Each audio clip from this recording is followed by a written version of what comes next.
Assalamualaikum warahmatullahi wabarakatuh. Alhamdulillahirabbil alamin, hamdan hamidin, hamdan syakirin, hamdan yuwafi ni'ama wa yukafi'u mazida. Ya Rabbana lakal hamdu kama yanbaghi bi jalali wajhikal karim wa azimi sultani. Asyhadu an la ilaha illallah wahdahu la syarika lah, wa asyhadu anna Muhammadan abduhu wa rasuluh. Imamul mursalin wa khatimun nabiyyin, la nabiyya wa rasulih ba'da. Amma ba'd. Pemirsa KPI TV di mana saja berada, dalam bulan yang mulia ini dan di hari yang penuh barokah ini, marilah kita bersama-sama memanjatkan puja, puji dan syukur atas nikmat yang telah Allah berikan kepada kita dengan ucapan Alhamdulillahirabbil alamin. Rasa syukur tentu bukan hanya kita ucapkan dengan lisan saja, namun bagaimana kita berupaya mewujudkan rasa syukur tersebut melalui amal dan perbuatan yang nyata. Allah telah memberi nikmat kepada kita berupa kesehatan. Kita gunakan kesehatan itu untuk memperbanyak ibadah kepadanya. Allah memberikan kita nikmat kelebihan harta, uang, dan seterusnya. Kita gunakan untuk berinfak dan juga bersedekah di jalannya. Sehingga rasa syukur bukan hanya kita lepaskan secara lisan saja, tapi kita wujudkan dalam amal-amal yang nyata. Salawat dan salam juga kita curahkan kehadiran junjungan kita Nabi Allah Muhammad SAW kepada keluarganya, kepada para sahabatnya, dan kepada para penerusnya, dan kepada semua umatnya yang istiqomah dalam menjalankan dan meneruskan risalah yang telah beliau bawa hingga akhir zaman. Pemirsa KPI TV yang budiman, dalam kesempatan ini kita akan mengangkat tema sakit dan sehat dalam kitab Hidayatul Hidayah.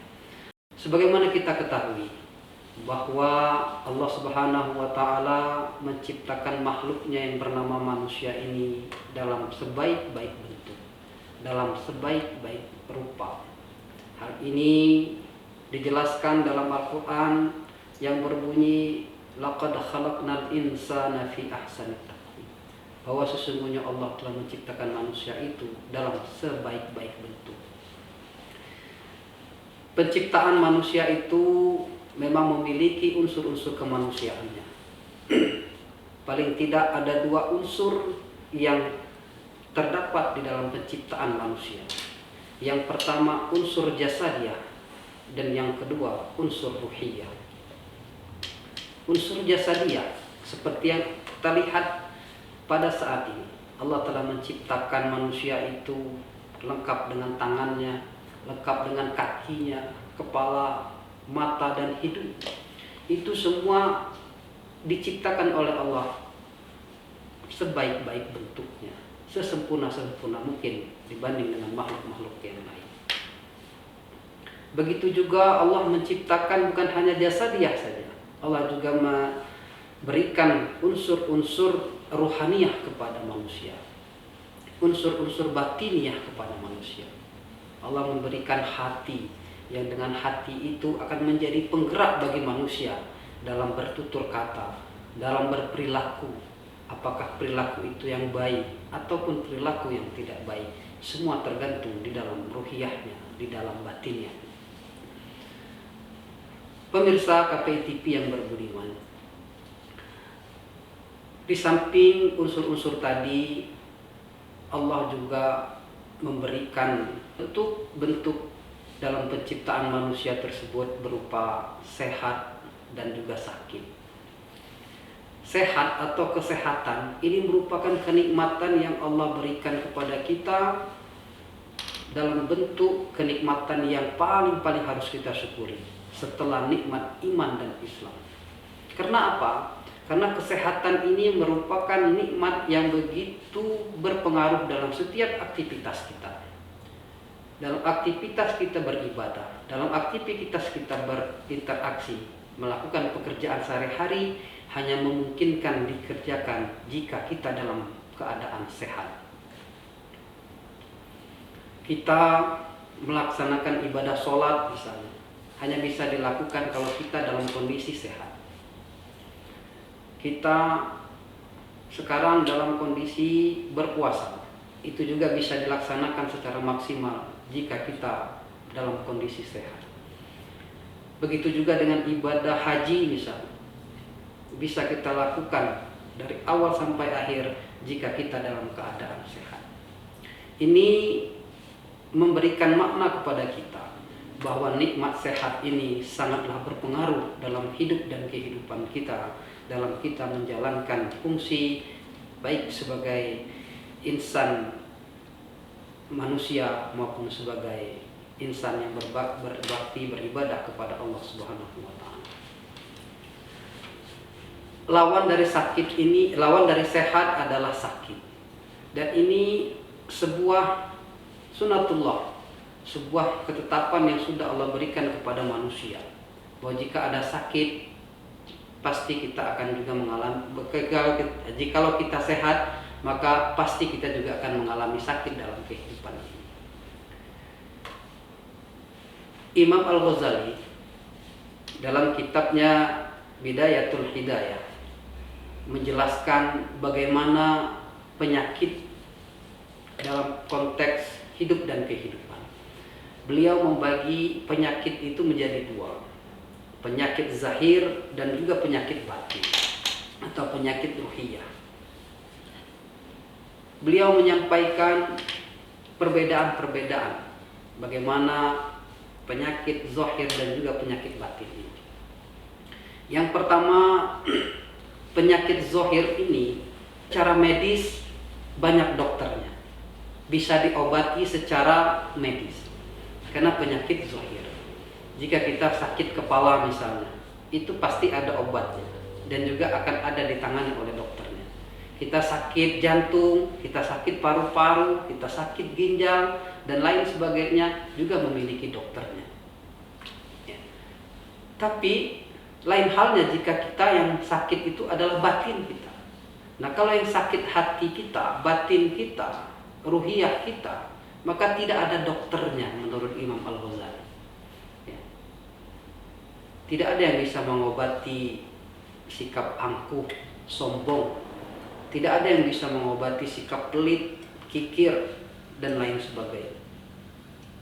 Hanya bisa diobati oleh yang bersangkutan melalui terapi-terapi yang ada di dalam ajaran agama.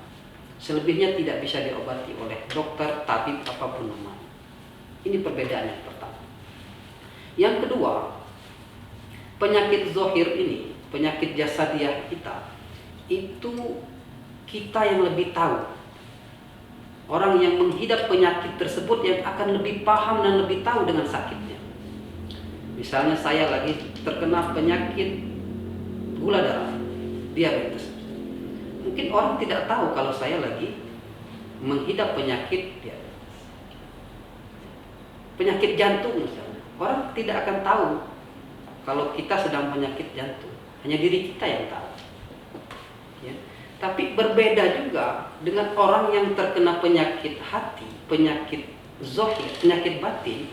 Itu orang lain yang lebih tahu daripada kita. Ya. Kita terkena penyakit sombong misalnya, itu kita tidak tahu kalau kita itu sombong. Hanya orang lain yang mungkin tahu kalau kita itu sombong. Kita mengidap penyakit pelit misalnya, itu kita tidak merasa kalau kita itu pelit. Tetapi orang lain merasa bahwa kita itu pelit. Artinya apa? Kalau penyakit zahir kita yang lebih tahu, jika penyakit itu batin orang lain yang lebih tahu. Sebuah kisah yang diteladankan oleh Khalifah Umar bin Khattab dalam setiap interaksinya, dalam setiap bergaul dengan para sahabat yang lain.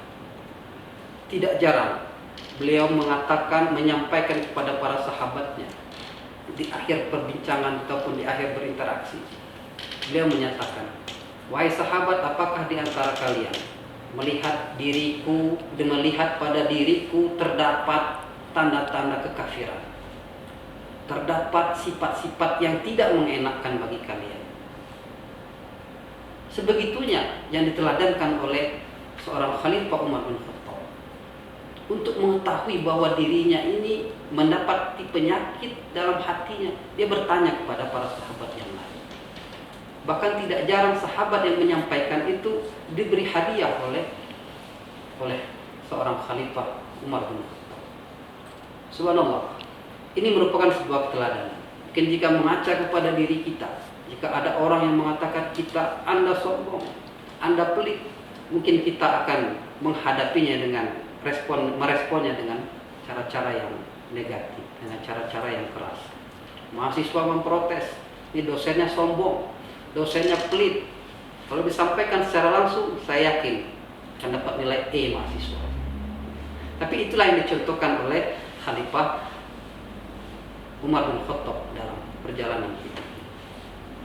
Kemudian yang ketiga, menurut Imam Al-Ghazali, dan ini menjadi hal yang sangat penting, bahwa penyakit-penyakit zahir itu efek dan dampaknya hanya berakhir di dunia saja.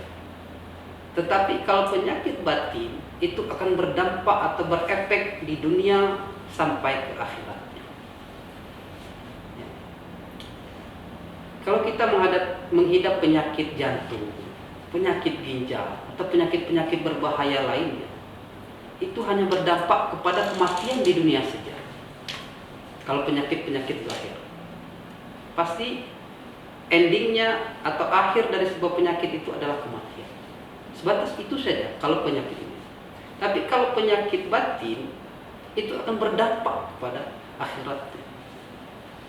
Ya, jadi nanti di akhirat, malaikat itu tidak akan bertanya, kenapa kamu mati, kenapa kamu masuk neraka, kenapa kamu masuk surga. Dia tidak nanya kamu karena sakit apa. Tapi yang ditanyanya adalah, kenapa kamu masuk neraka? Karena memang menghidap penyakit-penyakit rohani.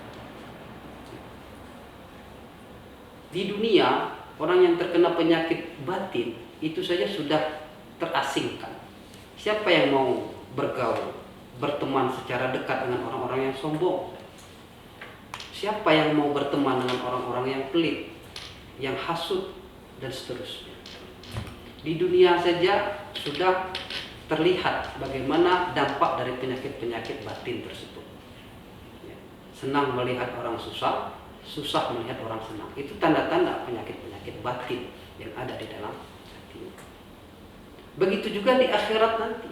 Ya, kalau orang yang pelit, orang yang angkuh, sudah jelas juga alamatnya nanti di akhirat. Pemirsa KPI TV yang budiman, melalui momentum Ramadan kali ini, tentu ini menjadi sebuah hikmah tersendiri bagi kita. Bagaimana kita bisa mensinergikan antara kesehatan jasmani kita dan juga kesehatan rohani kita. Dan di saat yang bersamaan kita juga bisa memperbaiki penyakit-penyakit hati, penyakit-penyakit yang ada di dalam batin kita. Secara jasadiah, dengan adanya bulan Ramadan, ya, tubuh kita diberi waktu, diberi jeda untuk bisa beristirahat secara maksimal daripada bulan-bulan sebelumnya yang terporsir sampai 24 jam. Sehingga waktu yang ada disibukkan dengan kehadiran-kehadiran di dunia, kesibukan-kesibukan yang ada di dunia. Tapi dengan adanya Ramadan, kita diberi kesempatan untuk beristirahat dengan cukup, mengatur pola makan, mengukur pola hidup, mengatur pola hidup, sehingga bisa berdampak kepada jasad kita. Dan di saat bersamaan dengan adanya Ramadan juga bisa menyembuhkan, memperbaiki dan akan menyembuhkan penyakit-penyakit batin kita. Dengan Ramadan timbul sikap ikhlas kita. Dengan Ramadan timbul sifat sabar kita. Ya. Nah, ini merupakan hikmah dari Ramadan. Maka benarlah apa yang disabdakan, apa yang dikatakan oleh Rasulullah SAW, sumu tasihu, bahwa sesungguhnya berpuasa itu akan membuat seseorang menjadi sehat. Dalam konteks ini tentunya bukan hanya sehat secara jasmani, tapi juga diiringi dengan kesehatan secara rohani. Kabar pemirsa KPI TV yang budiman, akhirnya dalam akhir kultum ini kami ingin mengajak kepada semua, mari kita optimalkan Ramadan tahun ini dengan sama-sama menghiasi jasadiah kita dengan kesehatan, menghiasi jasadiah kita dengan perhiasan-perhiasan yang bisa bernilai ibadah di sisi Allah. Dan di situ juga di waktu yang bersamaan kita juga menghiasi diri kita, menghindarkan diri kita dari perbuatan-perbuatan yang berasal dari penyakit-penyakit hati tadi. Mungkin itu yang bisa saya sampaikan dalam kesempatan ini. Kurang dan lebihnya mohon maaf. Boleh hadza wa famini. Wallahul muwaffiq ila aqwamit thoriq. Wassalamualaikum warahmatullahi wabarakatuh.